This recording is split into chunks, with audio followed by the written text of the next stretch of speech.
அனைவருக்கும் எனது இனிய கார்த்திகை தீப நல்வாழ்த்துக்கள்.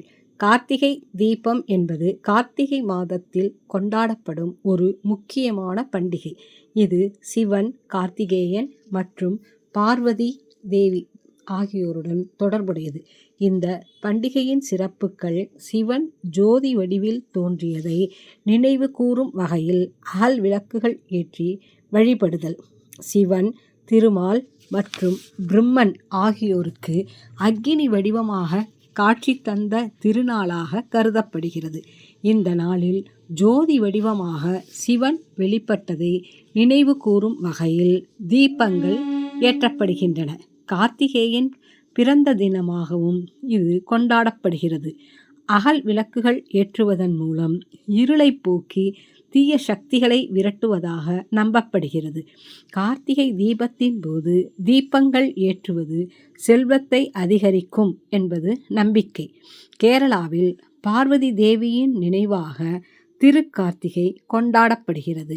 வாசலின் இருபுறமும் ஜன்னல்களிலும் துளசி மாடத்திலும் பூஜை அறையிலும் விளக்குகள் ஏற்றுவது வழக்கம். தீபமேற்றி வழிபடுவதைக் காட்டிலும் சிறப்பானதொரு வழிபாடு இல்லவே இல்லை என்கின்றன திருமுறைகள். இறைவன் ஜோதி வடிவானவன், அவனே சகல நலன்களையும் கொடுப்பவன். கார்த்திகை மாதத்தில் தீபமேற்றி வழிபடுவதின் அறிவியல் காரணங்கள். தீப நன்னாளில் மட்டுமல்ல, அந்த மாதம் முழுக்கவே தீபமேற்றி வழிபட்டார்கள் நம் முன்னோர்கள். இதை நம் சங்க இலக்கியங்கள் பலவும் குறிப்பிடுகின்றன. இந்த தீப கொண்டாட்டம் வெறும் புராண நம்பிக்கை மட்டுமல்ல. மழைக்காலம் சற்றே ஓய்ந்து குளிர் பரவும் காலத்தில் சிறு பூச்சிகளும் கொசுக்களும் அதிகம் உலாவும். இதனால் ஊரெங்கும் காய்ச்சலும் சளியும் பரவும். இதை பெருமளவு கட்டுப்படுத்தவே வீடெங்கும் வீதியெங்கும் அப்போது தீபம் ஏற்றப்பட்டது. நல்லெண்ணெய், காட்டாமணக்கு, பேராமணக்கு, பசுநெய், வேப்பெண்ணெய் மற்றும் பல வகை மூலிகை எண்ணெய்களை பயன்படுத்தி ஊரெங்கும் விளக்கேற்றினார்கள். இதனால் கொசு மற்றும் பூச்சிகள் குறைந்து நோய்களும் கட்டுப்பாட்டில் இருந்தன. மேலும் பல்வேறு மூலிகைகளை இந்நாளில் தூபமாக எரிப்பதாலும் பல்வேறு நன்மைகள் விளைகின்றன.